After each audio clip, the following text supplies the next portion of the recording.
Les marchés avec CMC Markets, trading de CFD sur action, Forex et indices. Salut, c'est Trado, content de vous retrouver pour cette analyse à la fois journalière, hebdomadaire et mensuelle du CAC. Donc ça va être un petit peu long et un petit peu technique. On va s'arrêter tout d'abord sur l'analyse purement journalière. Bon, comme vous pouvez le voir au niveau des fondamentaux, ça a été la grande fête hier puisque on s'est rendu compte avec l'assouplissement monétaire au Japon que ça allait encore être open bar pendant pas mal de temps au niveau des liquidités. Il faut bien que les liquidités s'installent quelque part. Donc ça va être sans doute sur les marchés boursiers. Ça, les intervenants ont beaucoup aimé. En zone euro, eh bien, la bonne nouvelle, ça a été une légère accélération de l'inflation, ce qui éloigne le spectre de la déflation. Donc ça aussi, ça a été plutôt bien accueilli. En plus, aux États-Unis, alors là, c'était le feu d'artifice avec un nouveau record sur le Dow Jones. C'est une accélération de l'indice de confiance du consommateur du Michigan, ainsi que l'indice d'activité de Chicago. Vous voyez que tout était là pour qu'effectivement l'objectif assigné au CAC, eh bien, soit atteint, à savoir on a touché le super trend, on a cassé le super trend. Alors regardez, ce super trend, c'est quand même important à noter, hein. Regardez, il était devenu baissier depuis octobre 2014. On sait très bien que c'est un indicateur qui est un peu lourdeau, mais qui généralement produit des effets intéressants. Là aussi, il a été cassé à la hausse. Vous voyez la hausse des cours qu'il y a eu par la suite. Et là, vous voyez donc le super trend vient de lâcher. Donc rien ne fonctionne à tous les coups, mais si tout se passe dans le sens des probabilités, il y a fort à parier pour que la séance du jour ne soit pas le plus haut et qu'on établisse donc de nouveaux plus hauts derrière. On va également remarquer que notre fameuse médiane de la fourchette d'Andrews ici, qui avait bloqué les cours de manière assez efficace ici et là, et bien finalement a volé en éclats. On l'a cassé d'où l'ouverture, ça s'appelle gapper, on a gappé la médiane de la fourchette d'Andrews. On est venu la tester pour vérifier la solidité selon la règle du changement de polarité, on a rebondi dessus. Et nous nous retrouvons donc dans une situation très très très confortable, hein, puisque regardez le CCI que je suis de près, comme vous le savez, eh bien, bascule en zone de surachat puisqu'il est au-dessus de 100. Alors attendez une seconde. Oui, donc comme je disais, il est au-dessus de 100. Donc ça envoie un signal qui est haussier. Regardez, la dernière fois que ça s'est produit, c'était là. Et regardez, derrière, on a eu quand même une belle hausse. Donc, c'est un nouveau signal qui est haussier. Si on ajoute à cela le fait que le RSI, comme j'explique dans mon e-book, eh bien, passe au-dessus de 50, on est à 55. Ça aussi, c'est un nouveau signal haussier. Et cerise sur le gâteau, eh bien, nous avons une montée des volumes, un graduel depuis que la hausse a repris. Ça veut dire que la hausse n'est pas fortuite. Ça veut dire que la hausse derrière est alimentée par des vrais achats, par une augmentation des achats. Voilà, faut pas prendre ça à la légère. Et j'ai envie de dire que eh bien, le plus intéressant aujourd'hui, c'est la formation d'un gap. Alors, pour bien comprendre ce que cela signifie, je vous propose mon tuto sur les gaps de continuation. Alors, les gaps de continuation, c'est lorsque vous avez les cours qui étaient déjà en train de monter et qui vont gaper, c'est-à-dire qu'il n'y aura pas de cotation entre le plus haut de la dernière séance et le plus bas de la nouvelle séance s'appelle un gap de continuation parce que ça s'inscrit en fait dans la continuation d'une tendance déjà établie. Et on a coutume de dire que la zone qui va apparaître lors du gap va avoir un rôle de support, hein. Et pour l'objectif, on prend le chemin parcouru avant le gap que l'on reporte au-dessus et ça vous donne un objectif théorique. Alors ça aussi, j'ai fait un e-book là-dessus, je vous y renvoie si vous avez envie d'avoir des exercices corrigés. En attendant, regardez ce que ça donne. C'est que vous allez avoir par exemple là sur le CAC un gap de continuation, donc hausse, reprise de la hausse et l'objectif qui était le chemin parcouru avant le gap, reporté après le gap qui est atteint. Okay. Alors il faut savoir également que ce gap là est très rarement comblé dans la semaine. S'il est comblé dans la semaine, c'est qu'il s'agit souvent non pas d'un gap de continuation, mais d'un gap d'essoufflement qui donne lieu à une baisse. Okay, donc c'est pour ça que j'en parle, parce que techniquement c'est super important. Là vous voyez bien, on a un gap de continuation.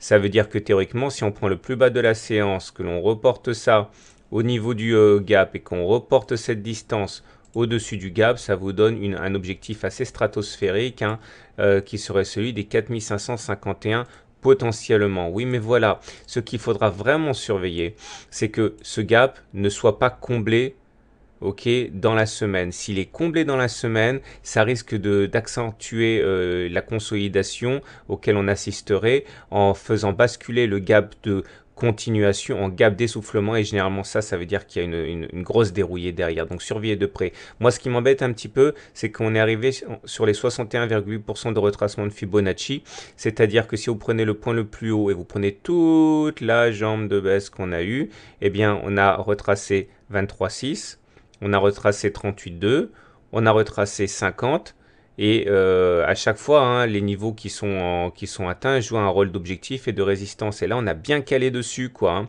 Donc ça veut dire qu'il faut vraiment faire gaffe. Si on a du mal à passer les 61,8%, ça donnerait envie d'aller combler le gap avec le danger que j'ai préalablement souligné. Donc voilà. Bon, comme mon habitude, hein, le vendredi, je ne donne pas de scénario pour lundi parce qu'il peut se passer beaucoup de choses entre temps. Mais voilà, c'est super haussier, mais il faut faire gaffe à cette histoire de gap qu'il ne faudra pas combler. Voilà. Basculons maintenant du côté de l'hebdomadaire. On bascule du côté de l'hebdomadaire pour voir qu'effectivement, eh bien, nous sommes toujours en situation de rebond technique. On vient de pénétrer, de s'enfoncer dans le nuage. Hein. Nous avons également réussi à repasser un niveau de retracement de Fibonacci ici à 23,6%. Souvenez-vous, hein, on avait connu une baisse très très forte qui nous a amené à tester les 38,2% de retracement de Fibonacci, c'est-à-dire toute la hausse depuis septembre 2011 jusqu'au plus haut ici au 9 juin 2014. On a pris appui sur les 23, puis on a pris appui sur les 38, et là finalement on repart de l'avant. Oui, mais voilà, on va d'abord voir ce qui est positif. Hein. Ce qui est positif, c'est que suite à cette belle semaine, le CCI sort de sa zone de survente. Il est maintenant au-dessus de moins 100, on est à moins 72. Donc ça c'est un signal haussier parce qu'on repasse en dehors de la zone de survente, ça c'est bien. Autre signal positif, le momentum, il repasse au-dessus de la ligne des zéros, donc ça aussi un signal haussier. On avait signalé la divergence haussière, hein, de toute manière, il y a quelques semaines. Et le stochastique repasse au-dessus de son signal, ça c'est bien aussi. Voilà, maintenant, j'aimerais vraiment attirer votre attention sur des choses qui, à titre personnel, m'inquiètent un petit peu. C'est-à-dire que tous les indicateurs de long terme sur le CAC ne sont pas basculés, n'ont pas basculé au vert. Alors, première chose, en théorie de dos, vous savez que j'aime bien la théorie de dos, vous savez que j'ai fait un e-book là-dessus. Et regardez, on voit que quand les volumes montent, ça crédibilise ou discrédite un scénario. Là, par exemple, vous voyez que le fait qu'on ait inscrit des plus hauts avec des volumes qui étaient décroissants, discréditait la hausse des indices et laissait préparer quelque part le basculement en tendance baissière. Et à l'inverse, une fois qu'on a eu basculé en tendance baissière, avec des plus hauts non plus ascendant mais descendant et des creux non plus ascendant mais descendant, là c'est l'inverse. Les hausses des volumes se faisaient sur les plus bas. Autrement dit, les volumes étaient là pour corroborer, accréditer la thèse d'une tendance baissière puisque les volumes étaient du côté des baissiers. Donc ça m'inquiète un petit peu. Et les hausses auxquelles on assiste là depuis 2 semaines se font avec des volumes qui sont quand même inférieurs à ceux des pics baissiers. Et de manière générale, je vous rappelle qu'en théorie de dos, tant qu'on fait des pics descendants, on est en tendance baissière. C'est-à-dire que tant qu'on n'aura pas dépassé en gros les 4500, on aura toujours une conformité avec la théorie de dos qui dit les pics sont descendants, donc on est en tendance baissière. Donc il faudrait dépasser les 4500 pour inverser la tendance au regard de la théorie de dos. Vous voyez qu'on n'y est pas du tout. Si on ajoute à cela le fait que, regardez, on est toujours dans le nuage, c'est-à-dire que pour basculer en tendance haussière, il faudrait qu'on soit au-dessus du nuage. Et là, ce n'est pas le cas, on est toujours en tendance neutre au regard du système Ichimoku. Voilà, donc vous voyez qu'il y a des éléments qui doivent inciter à la prudence.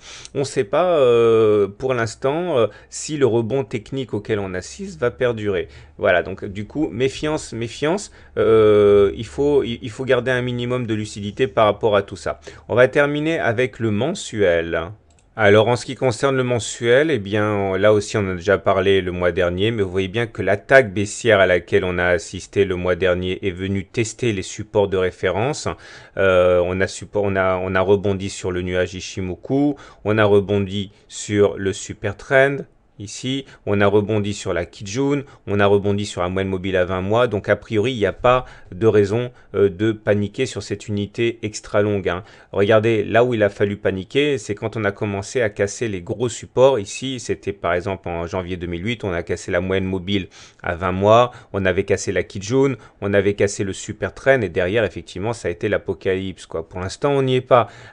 Alors, pardon, ça ne laisse absolument pas préjuger de ce qui va se passer dans le futur, mais si on fait de l'analyse technique et pas de la science-fiction sur les unités de temps très longues, eh bien pour l'instant il n'y a pas de panique, pas de péril en la demeure, ça demeure haussier sur le très long terme. Voilà, donc si on récapitule, sur le très long terme c'est très haussier, sur l'hebdomadaire c'est neutre, voire encore légèrement baissier.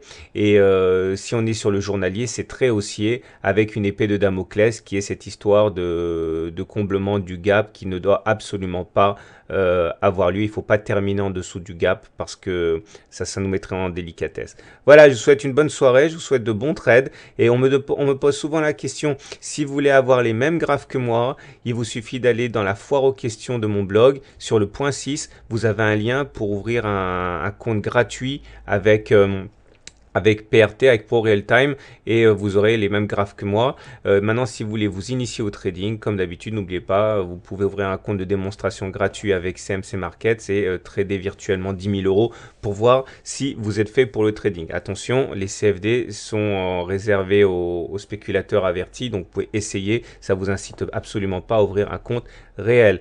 Voilà, je vous dis à tout à l'heure pour d'autres mises à jour.